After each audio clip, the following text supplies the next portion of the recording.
I think Trump was just double-crossed, and methinks he's not too happy about it. So Trump abandoned the Qatari plane in Turkey on July 8th, just left it there. Now, mind you, this is the plane that he has spent the last year and a half just raving about, right? The one that Qatar gifted him for $400 million or something like that. The navy blue paint job, the luxurious interior, the American flag tail. Like, it had all the bells and whistles, according to Trump. Meanwhile, he never missed a chance to trash talk Air Force One, saying that it was too old and too small and we could never build a plane like Qatar and whatever. And yet he left Turkey and flew home in Air Force One, leaving the Qatari plane behind. Here's the part that piqued my interest, because the New York Times had reported on why and said that it was a security decision and that the new plane didn't have the same defensive capabilities as the old one and that the Secret Service just advised him not to take it.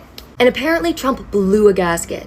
Like, he was furious. He was so furious that he had the DOJ subpoena all 4 journalists who wrote that story. Look, I know that Trump is emotional and dramatic all the time, but like, apparently he was mad. Like, he apparently is so mad that they reported on that he is sending them to a grand jury in Manhattan next Wednesday.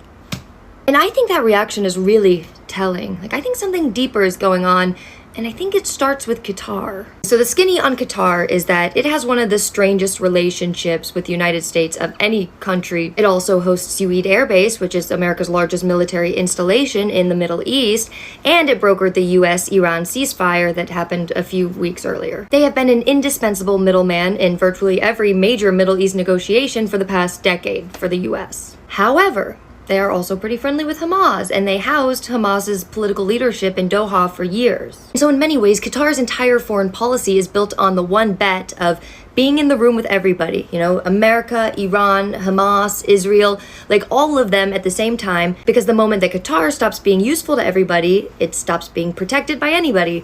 And that's a very precarious position to be in, you know? So this is the country that gives Trump the plane that he loves, right? Now, here's where it gets really messy. In September of 2025, while Qatar was actively mediating these peace talks, these ceasefire talks with Gaza, Israel launched an airstrike on Hamas's political leaders inside Doha. So that's on Qatari soil. So if you're Qatar, you're looking at that D-bag Netanyahu going, what the fuck?